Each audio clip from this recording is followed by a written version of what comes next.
Hey Wizards, I'm Emily. And I'm Kelly. Let's check out what's going on this week in Our Nation.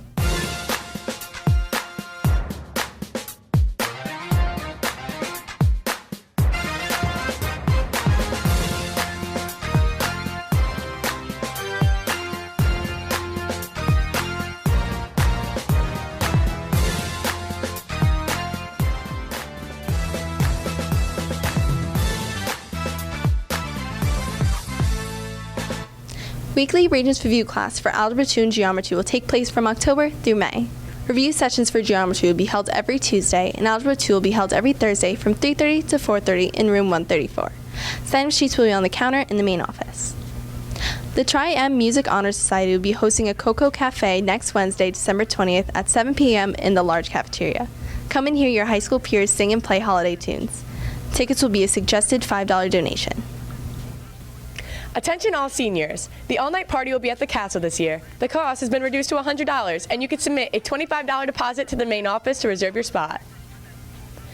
Physicals will be available every Friday for all athletes and sophomores who needed to acquire working papers. Come in and see when your physical expires. And if you need a physical, sign up in the health office. First come, first served. Don't forget to buy your ad for the yearbook. You can order at yearbookordercenter.com with the school code 13419. Remember, space is limited. If you have any questions, see Ms. Bach or Ms. Schultz. Academic World Quest will meet today in room 232 at 2:15. Missed the chorus concert? Here's Nicolette Smith on the scene. I'm Nicolette Smith at the Winter Chorus Concert.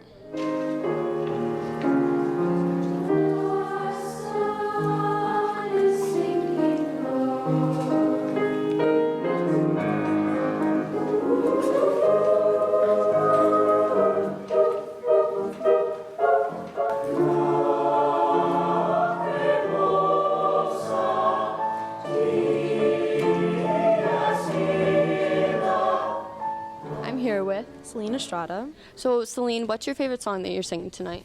Tonight, my favorite song is Je le voudrais, and it's in French, and it's kind of difficult, like, learning the languages, but at the same time, it's fun, and it's like a long process. We go individually word by word. The pronunciation is actually a lot of fun, though.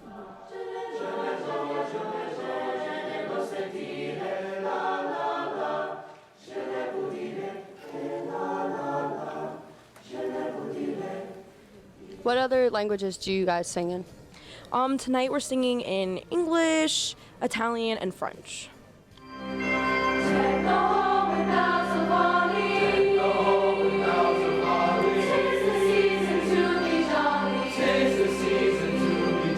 So I'm here with Julian Vasquez. So how is chorus in middle school different than chorus in high school? It's definitely more serious. You get to learn a lot more than you would in middle school because for most people, this is what you're going to do when you get out of high school. So you want to learn to take this more seriously, get more skills, and Mr. Worcester definitely helps you with all that. How does it feel taking on a solo as a junior? It's a great opportunity to let yourself shine, get yourself out there, let people see what you're made of instead of being with everybody else. That's awesome. Thank you. Thank you. I wanna die easy when I die. I wanna die easy when I die. Shout salvation as I fly. So I'm here with Lily Marino. So Lily, I know that you're in area all-state and all-county. What are the processes of getting into those? Well, for area all-state, you do a NYSSMA solo in the spring, and depending on your score, you get in. And for all-county, you do a quartet. You try out with a quartet, and they judge you individually to get in. That's really cool. Thank you.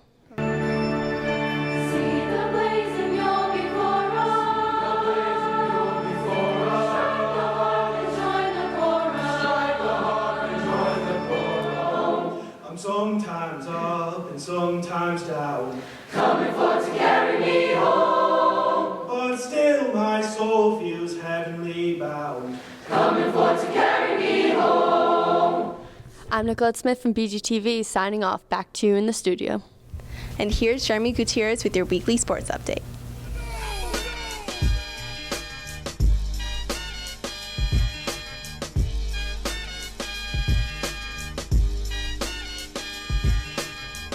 All sports teams are resuming their practices as the winter sports season gets underway. The varsity wrestling team had a meet on Wednesday, December 13th against the Middletown Middies. I had the chance to talk to a couple of athletes on the team before the big meet. Here's some mat side action.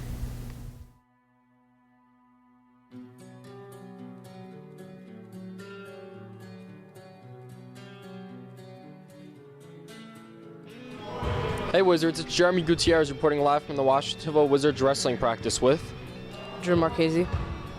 Drew, what grade are you in? I'm in 8th grade.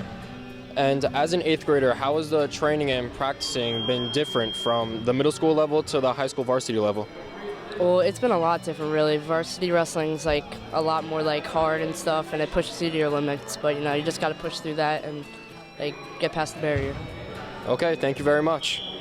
I'm here on the mats with Brandon Rosa. Now, Brandon, what would you say is the main way that you condition so you can wrestle in those lower weight classes? We just try to keep a healthy diet, and we just hit a lot of cardio. You know, we wrestle every day and just pump it up. Now, what advice would you give to somebody who's trying to wrestle as a newcomer? You got to be hardworking, determined, and you got to know there's going to be a lot of losses and a lot of wins, but you got to learn how to enjoy it all. Thank you. I'm here with John Cody. Now, John, what happened to your eye there?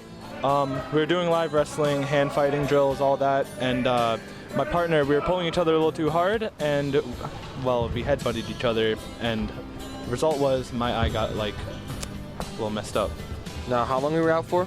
I'm out till next Thursday, but I'll be able to condition and weightlift again on. Actually, I'll be able to weightlift and condition again tomorrow. Are you excited to come back? Definitely. I got a lot to make up for, like ever since I've been off. Even though it's just been a day, always want to keep with it, don't want to let my team down, all that. All right, thank you. I'm here with Thomas Moriarty. Now, Tom, how have you prepared for your big meet tomorrow against Middletown? Well, I've prepared it in a bunch of different ways. Definitely with Coach Lee's help.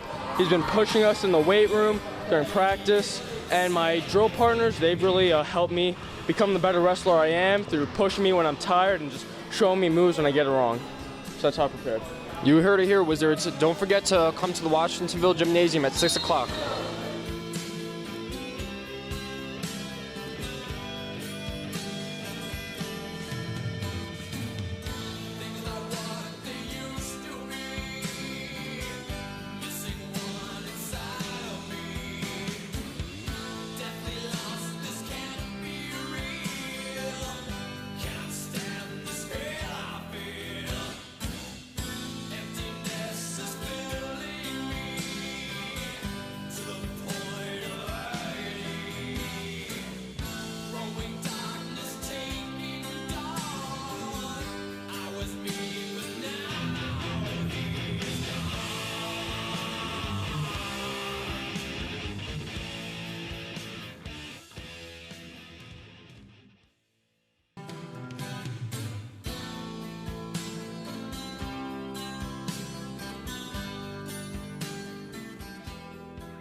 This week, the Sports Journalism Club hosted Matt Baker, a researcher for MLB Network.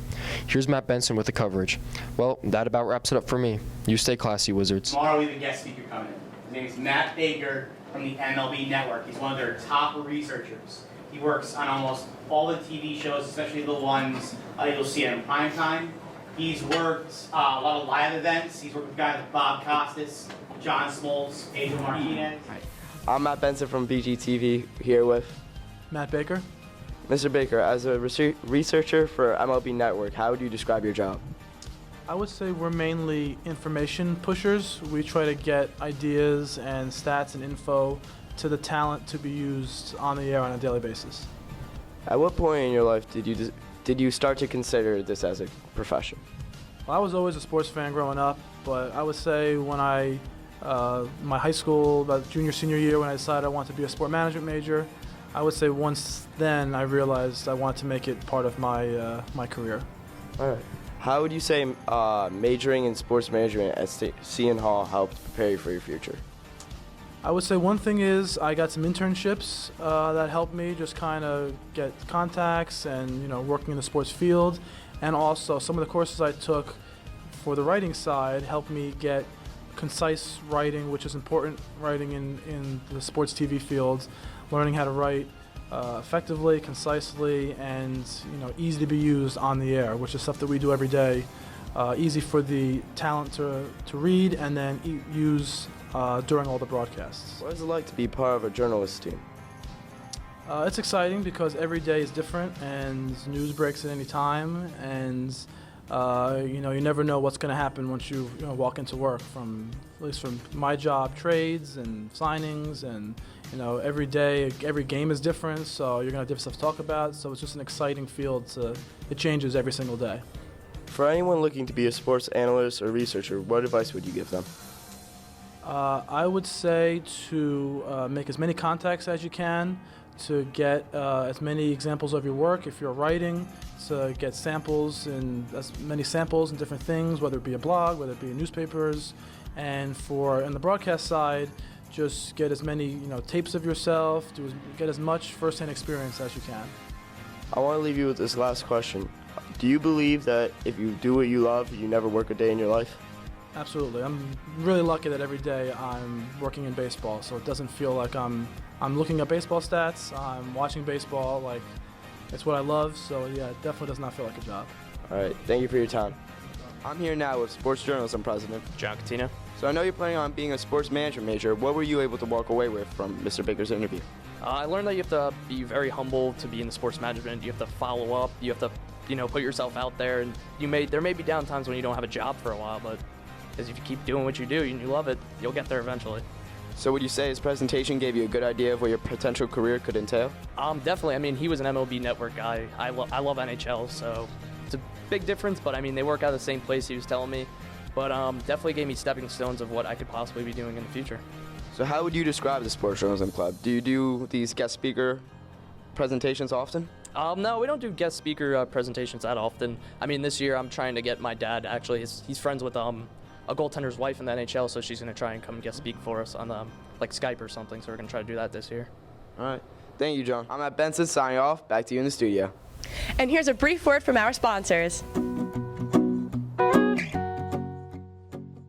Hi, welcome to the Moffat Library. I would like to recommend the library as a really good place for you to come after school to study. The reasons that I suggest this is that we have lots of tables and chairs to sit at, whether you want to come alone or with a group of study mates. It's really up to you. We do suggest that keep the noise level really low so that everybody has the benefit of a tranquil study environment. Anyway, having said that, we also have a lot of resources to help you get your work done. We have computers in most of the rooms, and on those computers you can access our research databases. So if you're researching a project for school on most topics, we can find you materials online and also in book form. We have a reference section with encyclopedias and language books. So having said all that, welcome to the Moffat Library, and we look forward to seeing you. Ever wonder how to use a dreidel? Here's Melissa Nolan with the coverage. I'm here with Abby Evans. So Abby, how do you exactly play a dreidel? Well, the dreidel is the top figure that you use in order to play the game, and it's basically what happens is you have a pot of something in the middle. Usually it's gold-covered chocolate coins, or you could use nuts or chips or really anything you want. And what happens is you'll spin it. Each person will go around taking a turn. You spin it, you wait for it to land, and whichever side it lands on corresponds to a different thing you do. And did you make any out of clay? When I was little, I made, I think, a few out of modeling clay. We had a little mold, and I think I still have one. It's half painted and really quality art. And during Hanukkah, do you have any traditions that you and your family like to do? Usually we'll have at least one night where we'll make latkes, and my dad makes the best latkes, which are potato pancakes, and I like it a lot. So. All right, thank you so much. I'm here with. Alex Sestari. So Alex, what do the candles on the menorah represent?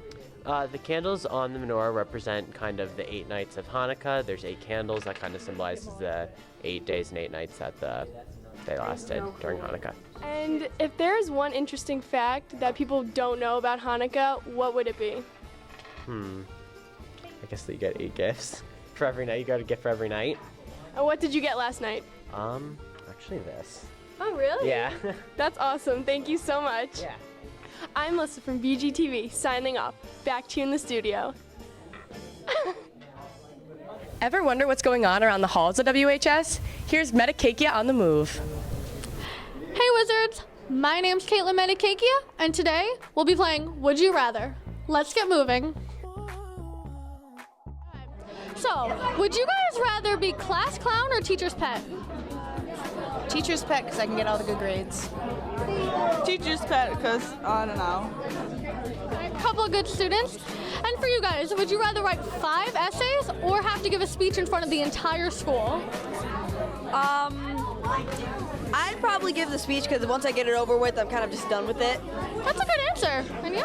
I'm going to go with the 5 essays because I'm a really good writer and I'm really confident in that over my public speaking.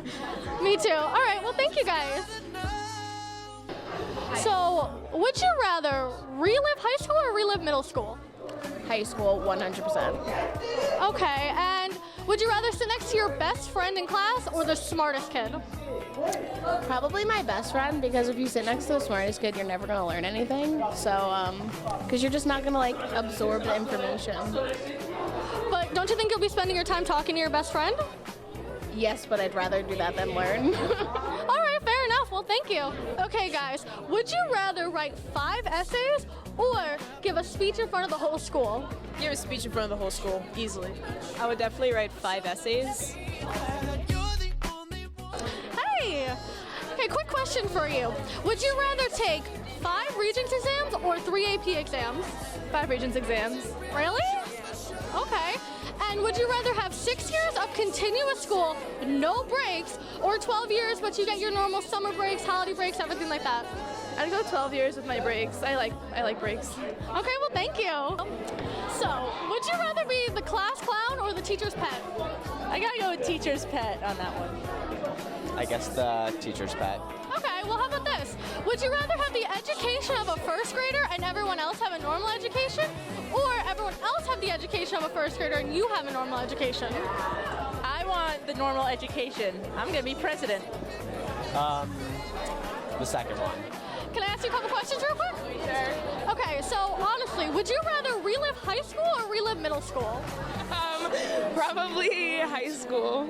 Yeah, I would say high school. Yeah, middle school just happens to be like odd years for everyone, right? Yeah, no, Okay, and would you rather stay up all night to complete your work or get a full night's sleep but then not finish your work? Oh, I would probably stay up all night, finish my work. I go to sleep. So we've talked to some students. Well, why don't we see what some teachers think? So I'm gonna say, would you rather proctor 8 tests or would you rather have lunch duty for the entire year?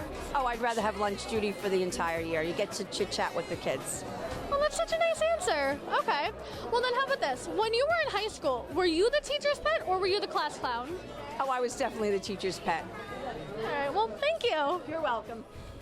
This has been Metakakia on the Move. Keep on moving, Wizards. That's all we have for you this week, Wizards. Don't forget to tune into our Wizard Weekly and our #WizardNation podcast. We'll see you next week on BGTV.